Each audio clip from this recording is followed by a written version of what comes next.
Olá, meus irmãos, na paz do Senhor, tudo bem com vocês? Eu espero que você esteja bem. Eu sou o Pastor Heraldo e nós estamos aqui para mais uma EBD em Foco.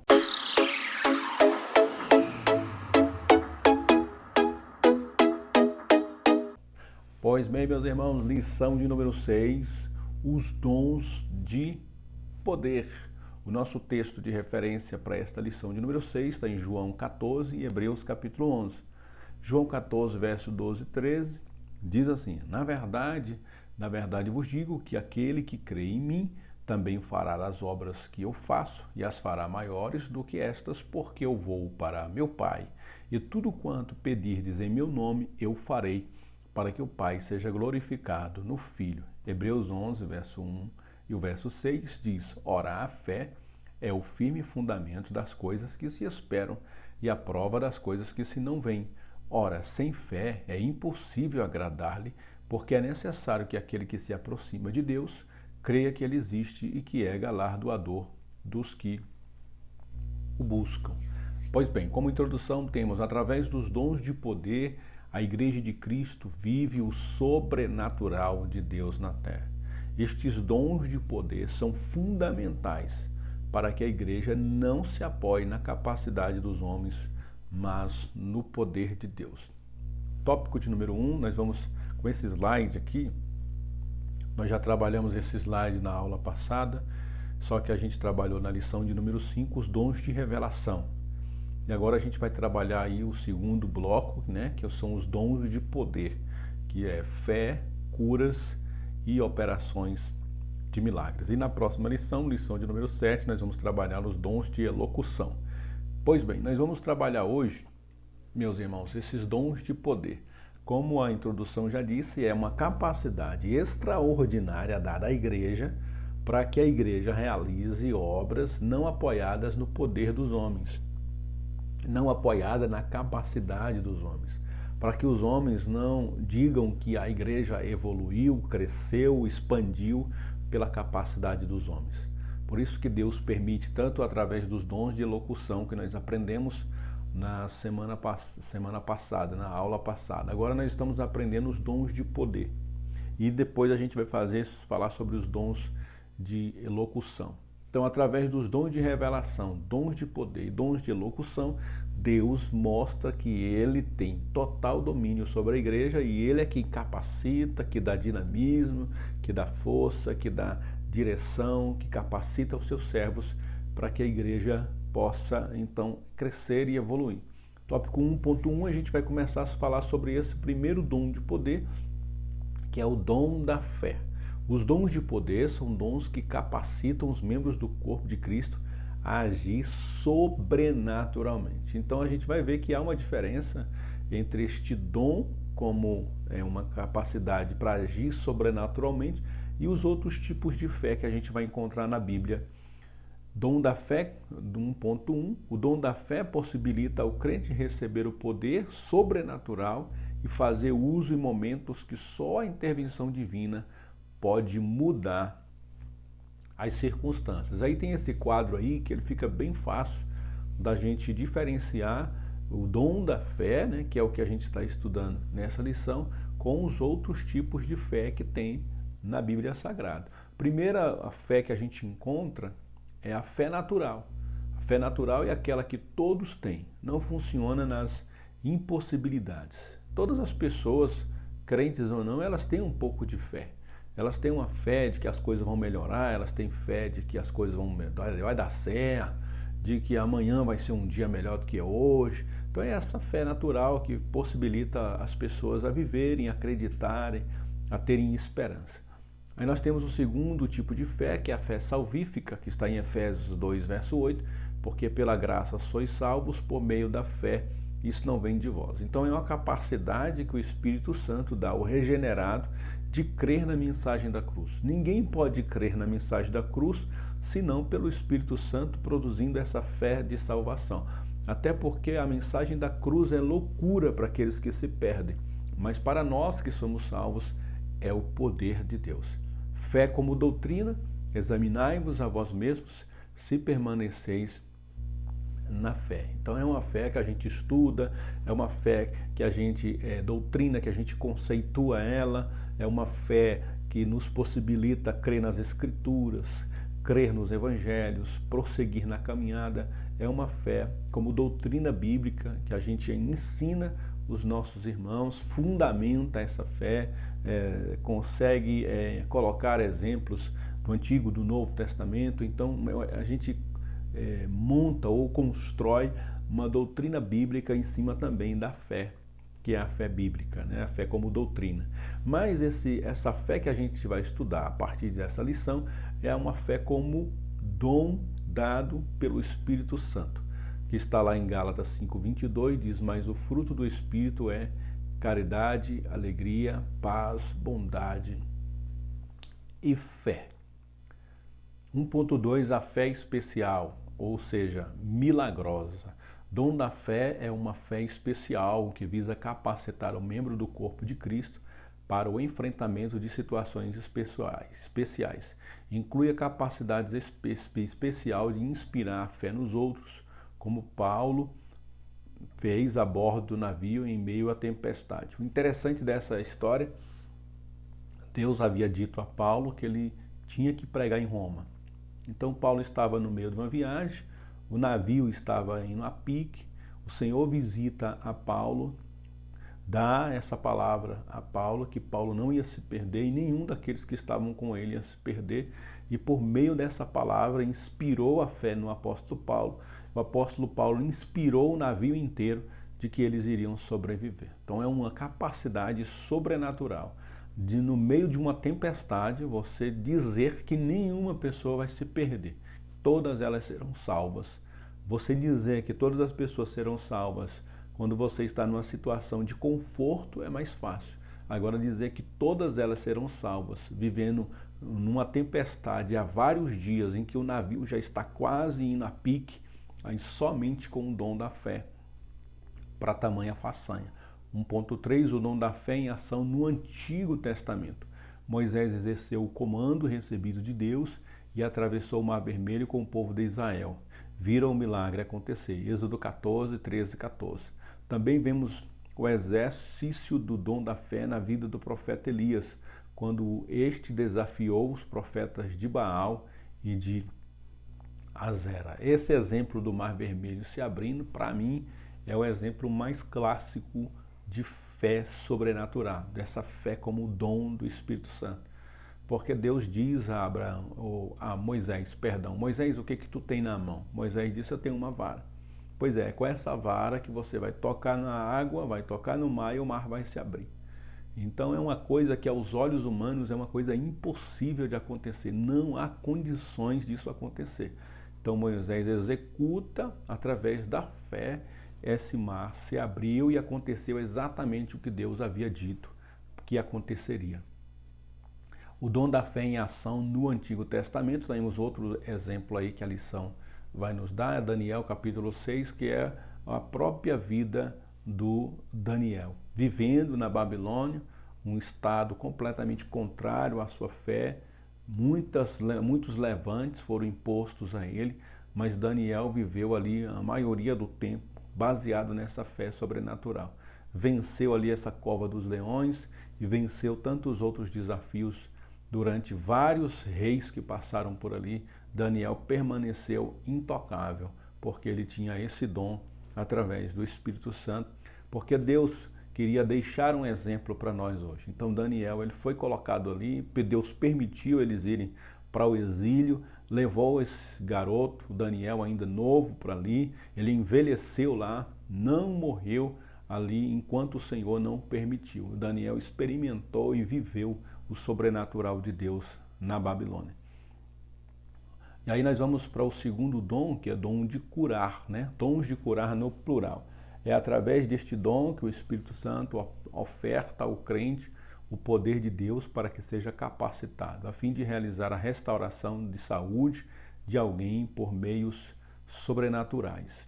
2.1, a razão de ser conhecido como dons de curar no plural, né? O único dom que está no plural, dons, é uma capacitação para que o crente possa, impulsionado pelo Espírito Santo, e debaixo da unção de Deus realizar curas de diversas enfermidades.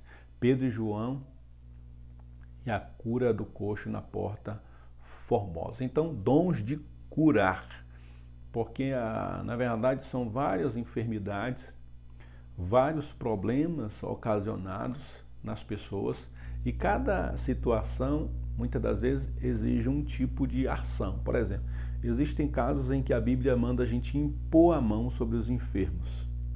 Existem situações em que Jesus curou um cego apenas dizendo, volte a ver. Mas existem situações que Jesus curou um cego cuspindo ali na lama, fazendo lodo, colocando lodo e mandando o cego lavar ali no tanque de Siloé. A gente vai encontrar diversas situações, diversas enfermidades e cada uma delas se aplica uma maneira de trazer a cura, né? Então, por isso que além de ser várias enfermidades que a gente vai curar as pessoas, são diversos tipos de enfermidades, ainda nós temos diversas maneiras de você alcançar a cura na vida de uma pessoa. Tem pessoas que vão ser curadas com imposição de mão, tem pessoas que a gente vai orar por ela via telefone e Deus vai curar essa pessoa, mesmo assim a gente está próxima a ela sem impor as mãos sobre ela. Então são várias formas, são vários tipos de curas que Deus vai operar através deste dom. A razão de ser conhecido como dons de curar. Assim parece que ninguém recebe o dom exclusivo da cura. Pelo contrário, muitos dons de cura estão à disposição para satisfazer as necessidades de casos específicos em ocasiões específicas. E aí, baseado nisso também, nessa palavra que a gente leu nesse slide, eu posso citar o caso do apóstolo Paulo, que muitas vezes foi usado por Deus para trazer cura a pessoas, né? Muitas vezes Paulo foi usado para curar diversas enfermidades, diversas situações. Paulo foi usado com esses dons de curar. Mas uma prova de que o dom não é de Paulo, é do Espírito Santo para um propósito específico, é que Paulo tinha um espinho na carne, tinha uma enfermidade. A gente lê na história que pode ter sido uma enfermidade nos olhos, por exemplo. Paulo tinha uma incapacidade nos olhos que limitava ele, não se sabe qual era exatamente o problema de Paulo. Mas ele tinha um problema de enfermidade e a Bíblia diz que ele orou a Deus várias vezes e Deus não curou o apóstolo Paulo. Ou seja, Deus usou Paulo para curar outras pessoas, mas não usou o Paulo para curar a si próprio, porque não era a vontade de Deus. Então o dom é do Espírito Santo, o Espírito Santo vai dar para um objetivo específico. Nem sempre vai estar à disposição da pessoa, a 24 horas. Deus vai usar aquela pessoa e depois pode usar outra, e depois pode usar outra, porque ele tem as suas maneiras e o seu tempo e o seu modo de trazer cura para as pessoas. 2.2, a relevância desses dons para a Igreja de Cristo. A cura divina faz parte da obra redentora efetuada por Cristo na cruz. Assim, este dom é de extrema relevância na vida da Igreja, pois ratifica a mensagem do Evangelho, que é o poder de Deus para a salvação de todo aquele que crê. Porque há uma promessa que, além de salvar a nossa alma, o nosso homem interior, de nos limpar dos nossos pecados, a promessa que está em Isaías é que ele levou também as nossas enfermidades, as nossas dores. Então, toda vez que Deus está curando alguém, essa palavra está se cumprindo. Deus está cumprindo a sua palavra de trazer cura também física aos homens. Por isso, o dom de cura está disponível para a igreja para, juntamente com a mensagem do Evangelho, mostrar aos homens que Deus, através do seu Filho, veio trazer cura para a alma dos homens, mas também cura física para as doenças e mazelas que atingem os homens. 2.3, ninguém pode dizer que possui esse dom. Os dons de curar é uma capacidade específica em circunstâncias que exigem a atuação divina do Espírito Santo na vida do crente. Os dons de curar têm dois propósitos: atestar o poder do Evangelho com o objetivo de glorificar a Deus. Então, em primeiro lugar, ele glorifica a Deus. Em segundo lugar, ameniza o sofrimento humano mediante o amor de Deus. Não é o propósito da cura divina relegar a cura médica. É uma frase aqui, abre aspas, para Elianai Cabral. Ou seja, Deus ele vai usar a medicina quando for necessário. A medicina tem que ser buscada? Sim, tem que ser buscada. A maioria das curas de doenças vão ser através da medicina, mas a cura, através dos dons de curar, é uma forma de Deus, através da sua igreja, mostrar a sua glória, mostrar os seus propósitos para com os homens. E número 3, nós vamos aqui para o terceiro dom dessa categoria de dons de poder, que é a operação de maravilhas. Por este dom, o Espírito proporciona o poder de Deus ao crente, a fim de transmitir uma resposta sobrenatural mediante uma operação divina. Abre aspas para Elinaldo Renovato, este dom realiza obras extraordinárias além do poder humano, e a gente tem um exemplo aqui nesse slide, quando o sol se deteve no céu por quase um dia inteiro, ali naquela batalha terrena, terrível, ali na vida de Josué. Então ela teve que parar, o sol teve que se deter, né? Hoje a gente, por estudo, sabe que, na verdade, o sol ele não para, né? Porque os satélites, os planetas é que transitam em torno do sol. Mas para quem está aqui na Terra, a visão que nós temos é que o sol se parou. Então por isso que a Bíblia registra ali através dos seus escritores da época, não tinham as informações que a gente tem hoje, eles, na visão deles, o sol então tinha parado. E o sol se deteve para que o Senhor pudesse dar a vitória àquele povo ali. Olha que coisa magnífica, né? Deus mexeu com toda a estrutura do cosmos, toda a estrutura dos planetas para poder dar vitória ao seu povo.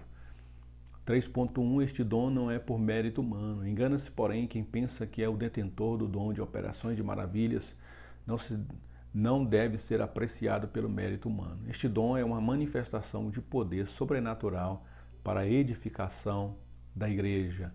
A operação de maravilhas sugere muitas variedades de milagres ou ações de poder grandioso e sobrenatural. 3.2 O dom de operações de maravilhas acompanha toda a Bíblia. Ao longo dos relatos bíblicos é possível atestar que Deus opera obras extraordinárias além do poder e compreensão humanos. O ministério de Jesus e dos apóstolos foram marcados por operações de maravilhas, estando disponíveis para a Igreja de Cristo até os dias atuais. E aí nesse slide a gente tem alguns exemplos, né? Vários versículos de ressurreição que houveram na Bíblia. A gente tem, por exemplo, a ressurreição de Dorcas, já no Novo Testamento, daquele garoto que caiu da janela na pregação do apóstolo Paulo. Temos a ressurreição do próprio Lázaro, várias outras ressurreições que foram registradas no Antigo e no Novo Testamento. Nós também temos transformação da água, o emblema, o exemplo mais emblemático está ali em João capítulo 2, verso 9, onde Jesus transforma a água em vinho. Nós temos vários exemplos de multiplicação, né? E aí o exemplo mais clássico é a multiplicação dos pães e dos peixes, né? Que é uma coisa extraordinária, como que um punhado de pão e alguns peixinhos alimentam uma multidão de mais de 15 mil pessoas e ainda sobra no final. Nós temos a redivisão de rios e mares, tanto o Rio Jordão como o Mar Vermelho sendo abertos. Nós temos fenômenos da natureza, chuva, trovão, fogo. São fenômenos extraordinários escritos ali na Bíblia Sagrada de Gênesis até Apocalipse. Nós temos esse exemplo que eu acabei de dar de Josué, a detenção do sol e da lua. Nós temos demolições sobrenaturais, as muralhas de Jericó, né, que segundo os historiadores eram muralhas que dava para se construir casas em cima daquelas muralhas. Tamanha era a largura e a profundidade daquelas muralhas, e elas caíram com as pessoas gritando. Imagina um negócio desse. Você gritar, você dá voltas em torno da muralha e ao final você gritar e as muralhas caírem. Somente com esse dom de maravilhas. O dom da operação de maravilhas no Novo Testamento. No Novo Testamento vemos a operação de maravilhas, além de socorrer o necessitado, atraindo pessoas para ouvir o Evangelho. Nós temos a imagem aí da ressurreição de Dorcas, mas você pode colocar todas as ressurreições, é um dom de operação de maravilhas, porque Deus, inclusive, deixou disponível para a igreja, para os apóstolos fazerem isso, para a igreja atual fazer isso. A gente quase não vê mais isso, né? Mas quando acontece, para toda uma cidade. possivelmente, se acontecer um negócio desse na sua igreja, já no próximo domingo, na próxima semana, a sua igreja não vai comportar mais o tanto de gente que vai afluir para ali, porque é um milagre extraordinário. Deus permite, em ocasiões muito específicas, ressurreições de pessoas para um objetivo muito específico, né? O dom de operação de maravilha no Novo Testamento, continuando o milagre da cura do coxo, fez o povo correr para junto dos apóstolos, Pedro e João, que aproveita para transmitir a mensagem. Essa cura desse homem também foi uma coisa extraordinária. Haja vista, esse homem estava ali há muito tempo, todas as pessoas conheciam ele e atestaram que de fato ele era uma pessoa que tinha incapacidade física, e ali instantaneamente ele foi curado, né? E aí, pastor Estevão Ângelo de Souza, sobre o nome, o dom de operações de maravilhas, enfatiza. Letra A tem finalidade despertadora, então possivelmente quando a gente vê uma operação de um milagre como esse, a gente fica ali de maneira muito despertada, atônito, né? Então esse é o objetivo também desse dom. Contribui para que Deus seja louvado. Possivelmente onde um milagre desse acontece, as pessoas ficam espantadas e muitas conversões há. Por isso a gente deve buscar esse dom para que ele aconteça nas nossas igrejas, nas nossas vidas. São meios divinos de aprovação do ministério do cristão e contribuem para a expansão do Evangelho.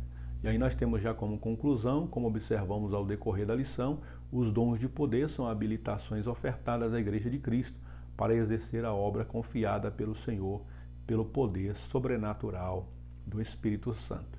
Diferentemente dos primeiros dons que a gente estudou na lição de número 5, esses dons já são mais fáceis da gente entender, por isso a gente buscou só trazer aqui um resumo da lição e alguns poucos exemplos aqui nos próprios slides, tá? Mas que você possa enfatizar, ler os versículos aí com a sua turma, os seus alunos, pegando 1, 2 exemplos do Novo Testamento, 1, 2 exemplos do Antigo Testamento e do Novo Testamento, para trazer ali exemplos para a turma, tá? A gente não buscou fazer a leitura aqui para o vídeo não ficar muito longo, tá bom? Deus abençoe, deixa aí o seu gostei, o seu like, compartilha aí nos grupos de EBD da sua igreja esse vídeo, para que Deus possa aí abençoar as nossas vidas aqui também, tá bom? Deus abençoe, espero sinceramente que esses dons estejam acontecendo aí na sua igreja. Tenho orado muito aqui na minha igreja para que esses dons voltem a acontecer nas nossas igrejas de maneira mais frequente. Tenho certeza que se um milagre desse, um acontecimento desse acontece nas nossas igrejas, com certeza, além do nome do Senhor ser glorificado, as nossas igrejas vão crescer muito, porque isso atrai muito as pessoas, né, para o Evangelho. Que Deus abençoe. Até a próxima semana, se Deus quiser. A paz do Senhor, irmãos.